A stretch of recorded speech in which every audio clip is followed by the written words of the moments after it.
Salut! Iată cum se poate face share-uirea unei conexiuni cu protocol PPPoE, conexiuni care se regăsesc la furnizorii de internet de la RDS, RCS și Romtelecom, în cazul în care nu aveți un router. Și aici, de fapt, acest tutorial se referă cel mai mult la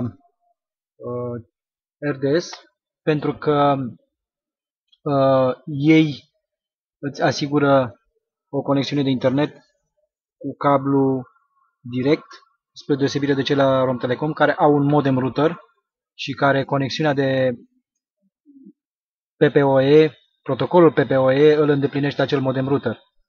Deci acest tutorial este aplicabil în speță cel mai mult RDS-ului. Atunci când pe calculatorul gazdă există o placă de rețea wired și una wireless, evident toate acestea în sistemul de operare Windows 7. Se merge în placa de rețea jos, lângă ceas, click stânga pe el, Open Network and Sharing Center, se merge în aici jos, Set up a new connection or network, pentru realizarea conexiunii de internet PPPoE. Eu am deja una, dar de dragul acestui tutorial voi mai face încă o conexiune. Dă click. Prima opțiune, Connect to the Internet. Next. Eu, pentru că mai am o conexiune aici, mă întreabă dacă vreau să folosesc pe cea existentă sau să realizez o nouă conexiune. Eu aleg prima opțiune de sus, No, Create a new connection. Next. O conexiune de tip Broadband PPPoE, click pe ea. Aici veți introduce username-ul și jos parola furnizate de providerul vostru de internet. Le voi introduce și eu imediat. Da, m-am introdus detaliile, username-ul și parola. Pentru verificarea voastră, ca să vedeți dacă ați introdus corect parola, veți bifa această căsuță Show Characters. Eu nu o să bifez pentru că aș dezvălui parola. Veți dori să bifați cea de-a doua căsuță de jos, Remember this password, și Allow other people to use this connection. Aici veți denumi conexiunea, cum vreți să se numească, în cazul de față RDS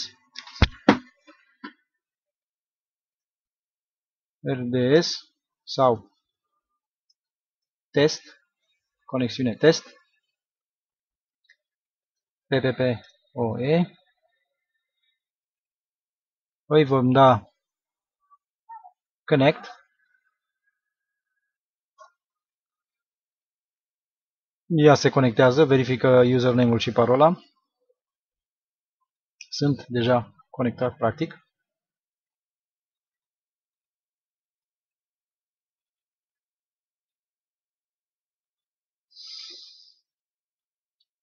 Ne indică acest buton, Browse the Internet, ni se va deschide un browser de internet pentru a verifica dacă avem conexiune. Cu siguranță avem conexiune, dacă această fereastră a apărut. Îi vom da aici Close.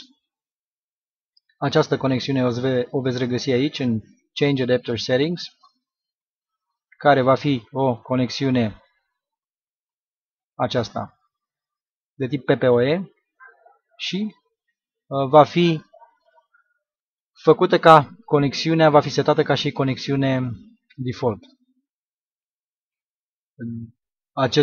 Această bifă ne indică că această conexiune este setată ca o conexiune default. După setarea a primei conexiuni tip PPoE, vă mai face o setare în browserul de Internet Explorer, chiar dacă ca default aveți un alt browser setat. În Internet Explorer,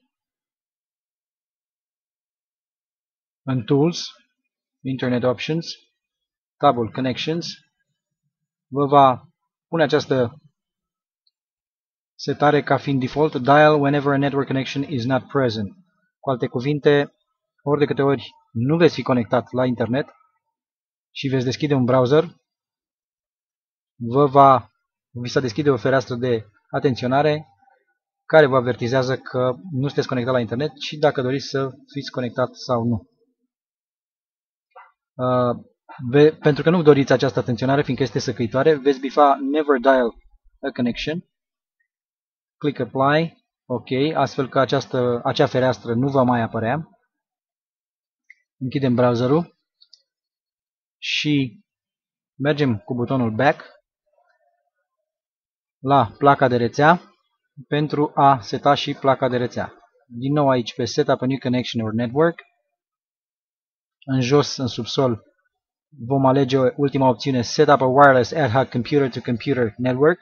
Click pe ea și după care Next. Încă o dată Next. Aici vom denumi rețeaua. O vom denumi arbitrar. Eu o voi denumi arbitrar, voi o denumiți cum doriți voi. Free Internet Connection TPP-OA. Pentru ca să nu întâmpinați probleme la conectarea calculatoarelor client, acesta fiind calculatorul gazdă, la internet, la început alegeți No Authentication Open. Prin urmare, nu veți putea introduce nicio parolă, dar în schimb veți bifa această pătrățică Save this network. Click Next. Așteptăm să se seteze această conexiune. The Free Internet Connection PPPoE network is ready to use. Această conexiune de tip protocol PPPoE este gata de utilizare. Aici jos este un pas foarte important. Apăsați pe Turn on Internet Connection Sharing. Dacă nu veți bifa acest lucru și veți da close, nu veți reuși să conectați alte calculatoare la calculatorul gazdă. Nu veți reuși să le conectați la internet. Aici ne arată sus denumirea ei și că este o rețea nesecurizată încă.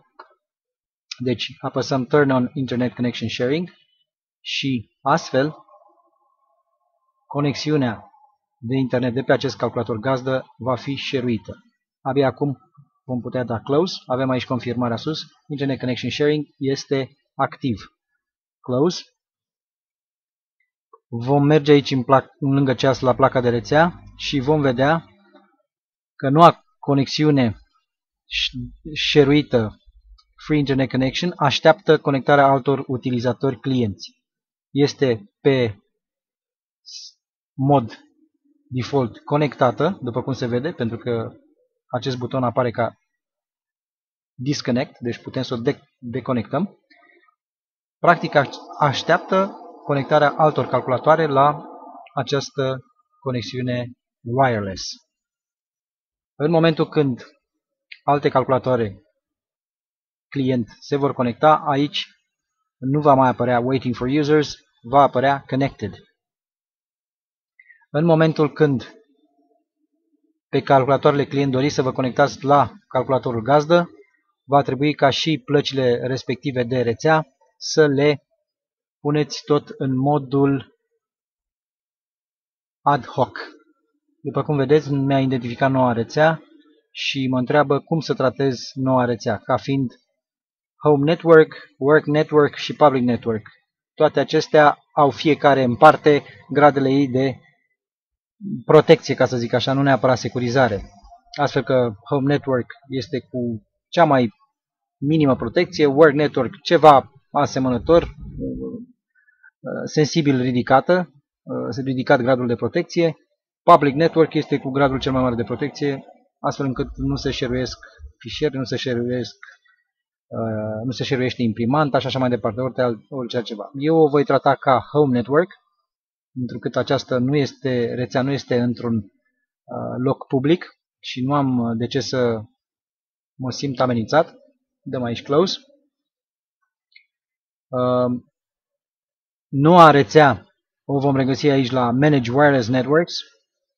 Uitați aici, Free Connection PPPoE. Un moment. Free Internet Connection PPPoE. De ce am revenit aici? Pentru că odată ce ați reușit să faceți o conexiune între calculatorul client și calculatorul gazdă de față, mergeți click dreapta pe el, Properties, la Security și aici veți seta gradul de securizare, de altfel singurul VPA2 personal. Aici AS și aici veți introduce o parolă 1, 2, 3, 4, 5, 6, 7, 8, după care puteți să debifați pentru a nu fi vizibile parola, caracterele parolei. Veți da OK. Celelalte calculatoare client vor trebui să introducă același grad de securizare și aceeași parolă. O voi lăsa deocamdată nesecurizată, none, așa cum a fost. Da, să verificăm. Da? Din acest moment, orice calculator care dorește să se conecteze la calculatorul gazdă, orice calculator client, se va putea conecta. Acest calculator gazdă îndeplinind funcția de router wireless. Calculatoarele client nu se vor putea conecta decât dacă au încorporate sau atașate pe USB o placă de rețea wireless. Această șeruire se face mai departe cu calculatoarele client prin intermediul plăcilor de rețea wireless. Mergem înapoi.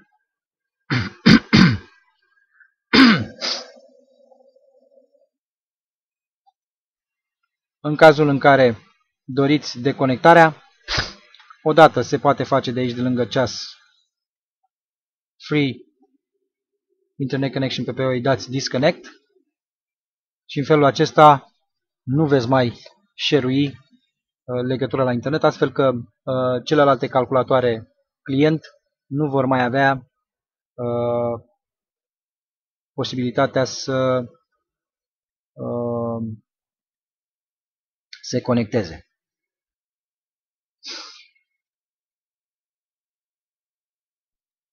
Cam aceștia au fost pașii. Acesta a fost un tutorial despre cum se poate share-ui o conexiune tip PPPoE în Windows 7, în speță pentru providerul de internet RCS-RDS, când nu există un router indiferent de care este el, wired sau wireless. Atenție la crearea acestui pas, când mergând aici în Setup New Connection or Network, jos, alegând opțiunea Setup Wireless Ad Hoc Computer, Next, nu aveți placa de rețea wireless pornită pe calculatorul gazdă și după introducerea acestor date și veți da Next, nu veți putea realiza această conexiune ad hoc a plăcii de rețea dacă placa de rețea wireless nu este pornită pe calculatorul respectiv. Indiferent sub ce formă acea placă de rețea poate fi oprită sau pornită, dacă este oprită, nu se va desăvârși această setare ad hoc a plăcii de rețea de pe calculatorul gazdă. Cam acestea au fost pașii. Vă mulțumesc, la revedere!